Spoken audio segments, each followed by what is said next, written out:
The pounding started before my brain did. Deep metallic knocks that didn't sound like a neighbor or a delivery. It sounded like authority. Like someone had decided I didn't get to sleep in my own house anymore.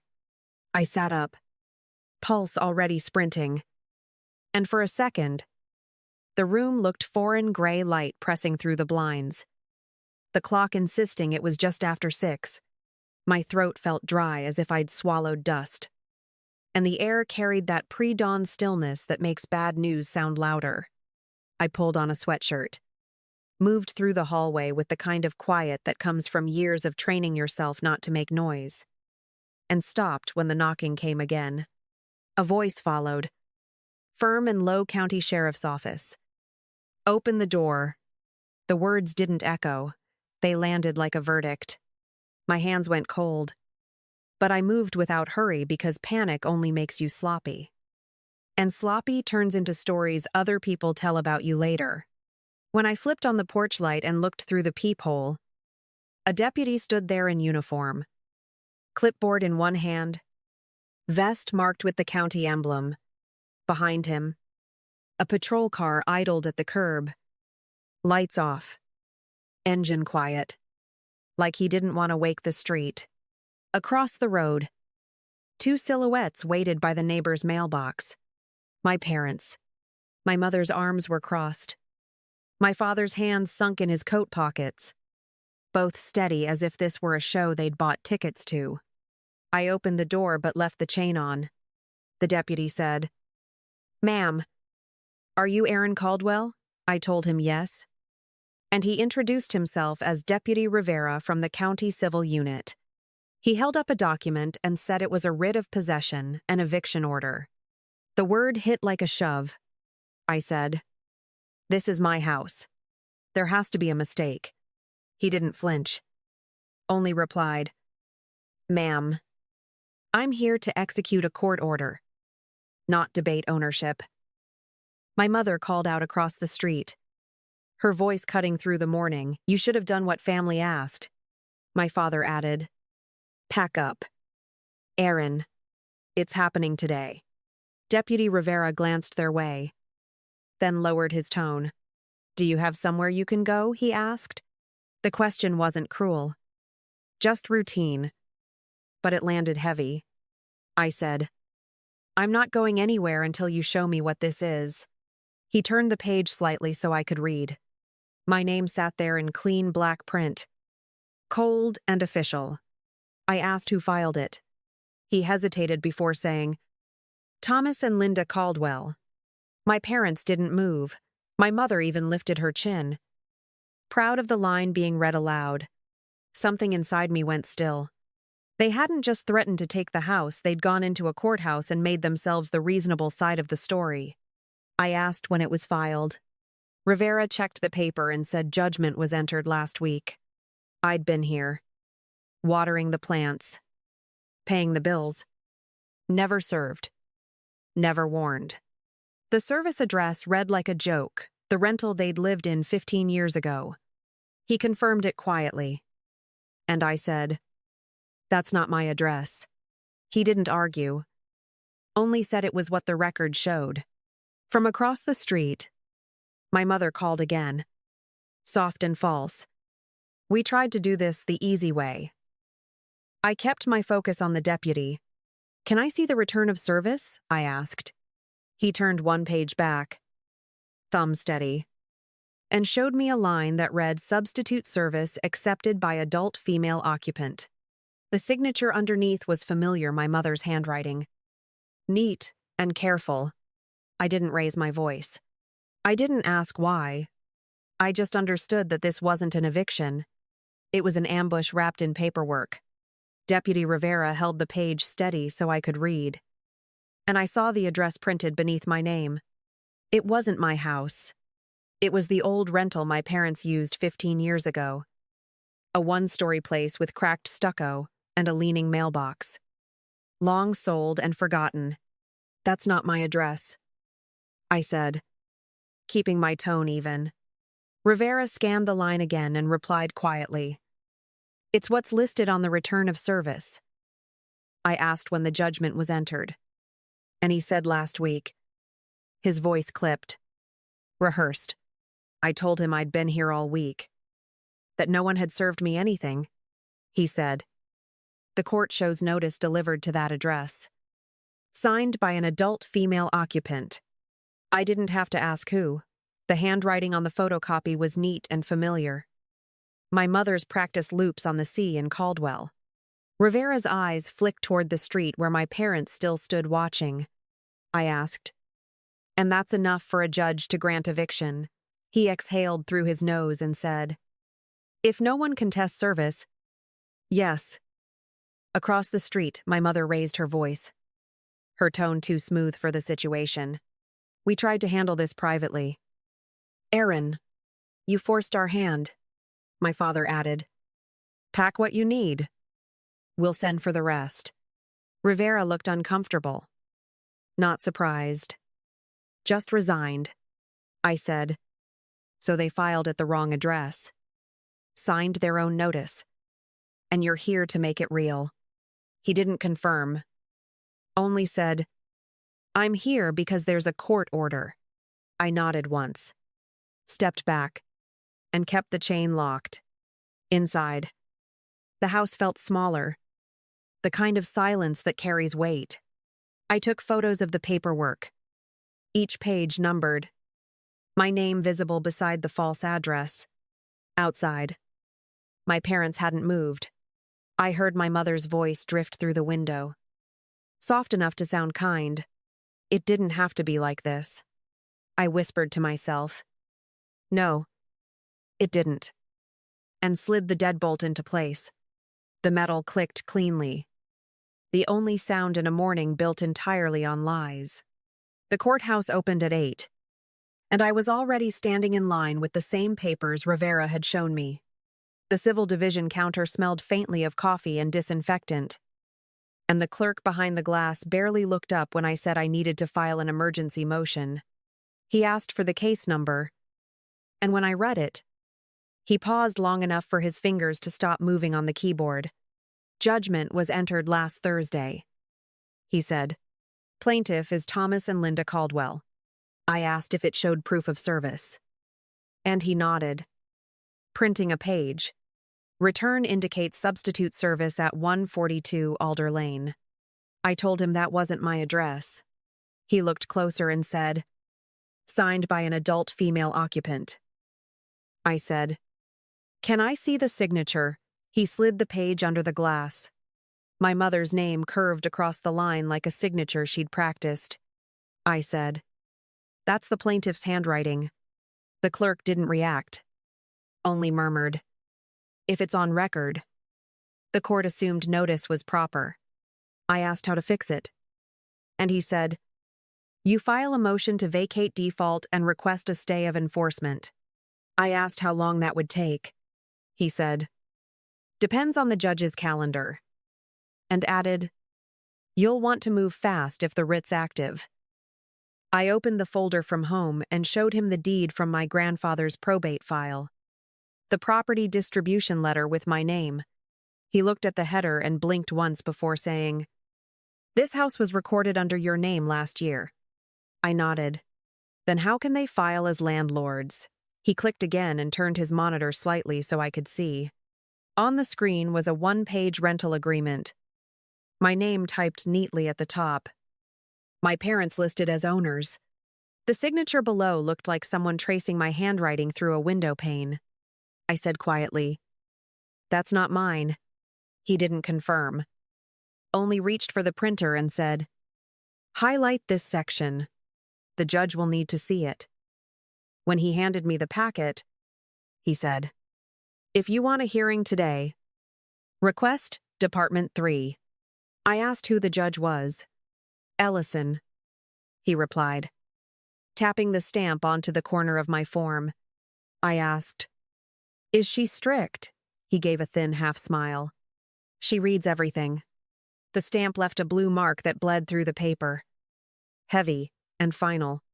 I folded the packet carefully, thanked him, and walked toward the hallway that led to Department 3. holding the evidence that proved what my parents had already decided, that the truth didn't matter until it was written down. The clerk stamped the top of my motion and told me to wait near the hallway for an assignment. The corridor smelled faintly of copier ink, and every voice carried like it had something urgent to lose. When the judicial assistant stepped out, she called my name and held a thin folder. "Department 3 will review your emergency motion," she said. Her tone measured. Then she hesitated, scanning the papers again before adding, "There's another document in the file you should know about." I asked what kind, and she said, "A deed. It shows a property transfer from you to the plaintiffs. Recorded 2 weeks ago." I blinked once and said, "That's not possible." She nodded slightly, not surprised, and replied, "It's attached as Exhibit C. You'll see it when the judge reviews the case." I said, "Was it notarized?" She looked at the line again. "Yes. Valerie Dunn." The name meant nothing to me, but the weight of it did. I said, "Someone recorded a transfer I didn't sign." She answered quietly, "Then you'll want to be prepared to say that on record." I stepped back to the bench near the wall and unfolded my folder, tracing the edges of the probate deed I'd brought. It was still the same document, my name in clean ink, my grandfather's estate seal faint but intact. Across from it sat a stranger's signature pretending to be mine. Newly recorded. Neat enough to look official. The assistant walked past again and said, "Judge Ellison's docket is heavy. But she agreed to hear you this morning." I asked if she'd seen the new deed herself. She nodded once. "It's in the file, stamped by the recorder." I packed the papers slowly and said, "Thank you for telling me." She replied, "Most people don't get to correct this before enforcement." I didn't answer. The hallway lights buzzed faintly overhead, and the walls felt narrower. I held the motion close, the weight of it steadier than my breath. 2 weeks ago, someone had turned my name into a transaction, and by noon that forgery would be read aloud in a courtroom. The courtroom was smaller than I expected, the kind of space built for quiet verdicts. Judge Ellison sat behind the bench, her expression unreadable as she looked down at the file. She said, "This is an emergency motion to stay enforcement of a writ of possession. Ms. Caldwell, you're the defendant." I said yes. And she asked if I was appearing without counsel. I nodded. "You understand the writ authorizes immediate possession by noon today?" she asked. I said, "Yes, Your Honor." Her voice stayed even. "Then tell me why I should issue a stay." I placed my folder on the table. I was never properly served. I said, "The proof of service lists an address I've never lived at and was signed by the plaintiff." Her eyes lifted. "The plaintiff?" she asked. "Yes," I said. "My mother, Linda Caldwell, signed as the adult female occupant." The judge turned toward their table. "Mrs. Caldwell, is that true?" My mother folded her hands and said softly, "Your Honor, we didn't know where Aaron was living." She stopped answering us. Judge Ellison didn't blink. "That's not what I asked. Did you sign for substitute service at an address that wasn't hers?" My mother's mouth opened, then closed. My father leaned forward and said, "We were trying to protect the property." The judge turned back to me. "Ms. Caldwell, you have documentation of your current address. I handed over my driver's license and a recent utility bill." She scanned them quickly and said, "These show your current residence." "Counsel," she said, addressing my parents' attorney, "explain how your clients listed the wrong address and accepted service themselves." The attorney, a gray-haired man with a measured tone, said, "Your Honor, the plaintiffs acted in good faith. Service was made at the last known address, and they believed their daughter had vacated." The judge interrupted. "Belief does not equal service. The record shows the plaintiffs signed their own notice." he said. Yes, Your Honor. But the court still entered judgment. Judge Ellison looked at the papers again. It also appears the plaintiffs attached an exhibit, a quitclaim deed recorded 2 weeks ago, transferring ownership back to them. I said. I never signed that deed. She looked up. You're saying it's fraudulent? I said yes. The attorney stood again. Your Honor. The deed is notarized. It was executed properly. She said. Who's notary? He checked the file. Valerie Dunn. Judge Ellison nodded once. Is Miss Dunn present? The attorney said yes. And the notary raised her hand from the bench behind them. The judge said, Ms. Dunn, you notarized a deed for this transfer. The woman's voice trembled slightly. Yes, Your Honor. The judge said, bring your notary journal forward. Ms. Dunn walked to the clerk's desk, opened a small black book, and handed it over. Judge Ellison turned a few pages, her eyes narrowing. You recorded the signer's identification as a driver's license, ending in 932. She said. She looked at me. Ms. Caldwell. What are the last 3 digits of your license? I said. Lyobaishitsi. The judge paused. So, the ID doesn't match. The attorney spoke quickly. Your Honor. Notaries make clerical errors. She raised her eyes slowly. A clerical error on a property transfer. The room fell silent. The judge turned another page. The journal shows the time of notarization as 1210 p.m. on April Traceperzecha. She said. She looked at me again. Where were you at that time? I said. At work. She said. Do you have proof? I handed over my employer's badge access log and the parking gate report. These show entry at 8:12 a.m. No exit until after 6. I said. The judge flipped through the pages, scanning the timestamps. She looked at Ms. Dunn. You saw Ms. Caldwell sign this document in person. The notary hesitated. Yes. The judge said. You're certain? Her voice sharpened slightly. Yes. Your Honor. Judge Ellison placed the logs side by side on the bench. This shows the defendant's car inside a secured parking structure during the time you claim she was before you. She said. Explain that. The notary's voice cracked. Maybe the time's wrong. The judge said. You wrote it twice, once in your journal and once on the acknowledgement. Which one is wrong, Ms. Dunn's hands twisted together.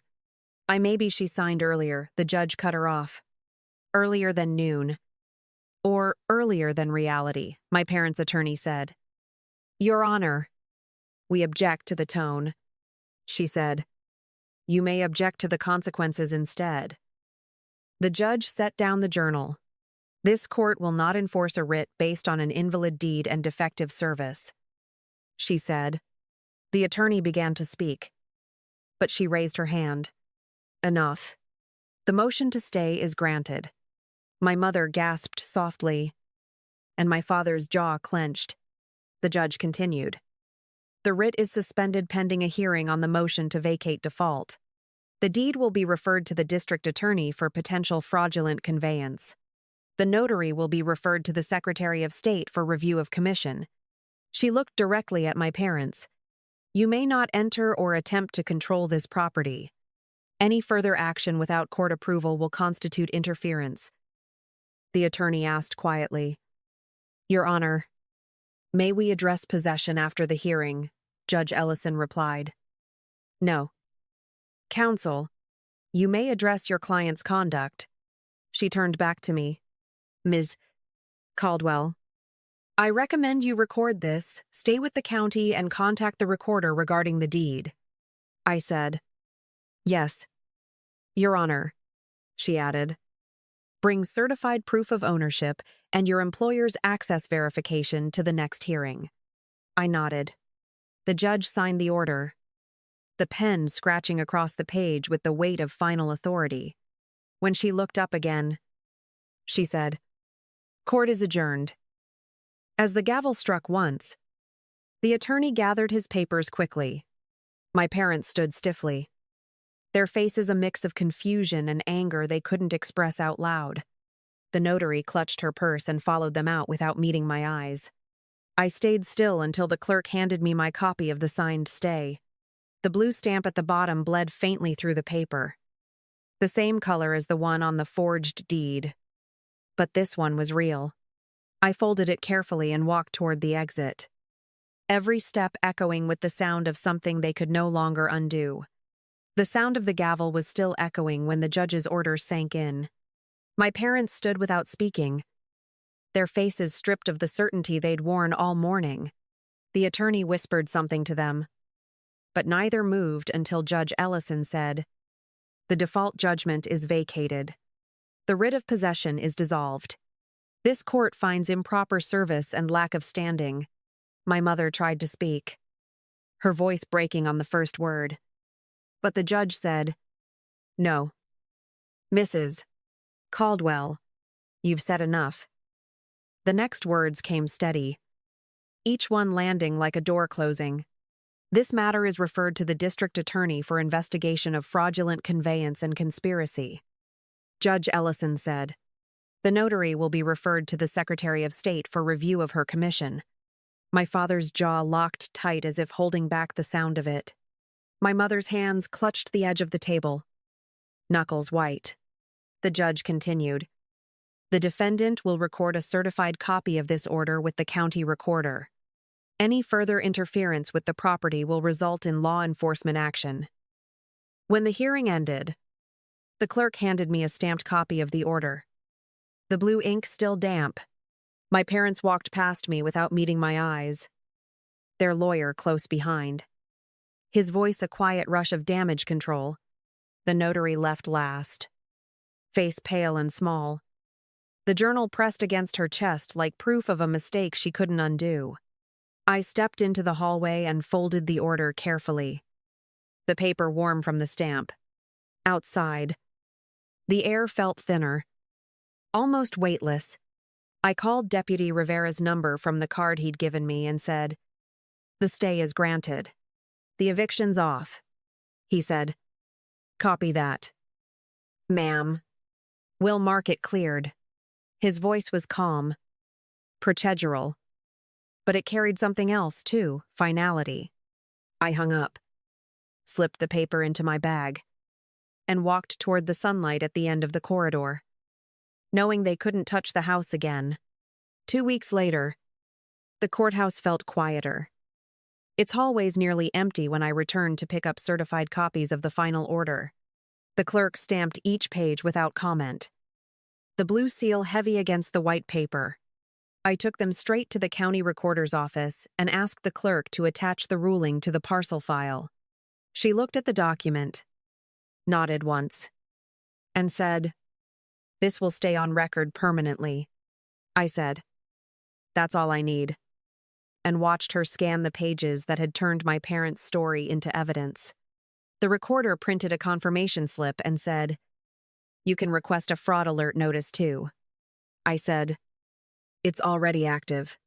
She glanced at the system and smiled faintly. "Then you're ahead of most." I took the form anyway, folded it into the folder that carried every document from the first knock to the last ruling. Outside, the air carried a thin edge of early summer, warm enough to loosen the tension in my shoulders. The house looked the same from the street paint pale against the trees, the porch light steady. It didn't look like a place that had survived a trial, but it had. That evening, I opened the folder at the kitchen table and reread the order one last time. The words were dry, procedural, but I knew their weight. My parents hadn't spoken since the hearing. My mother sent one email that said, "It got out of hand." My father sent nothing at all. I didn't answer either of them. I didn't need closure they couldn't give. I only needed the deed in my name to mean what it was meant to mean from the start. Before bed, I placed the certified order and the deed into the fireproof box in my closet. Beside the probate letter my grandfather had signed, The box clicked shut. A small sound that felt final. The house was silent again. But this time, the quiet didn't feel like waiting. It felt earned. Thank you for watching Aaron's story, a reminder that truth sometimes moves quietly but leaves proof behind. If you've ever fought to protect what was rightfully yours, share your thoughts in the comments. Subscribe for more stories about resilience, courage, and finding peace after the storm.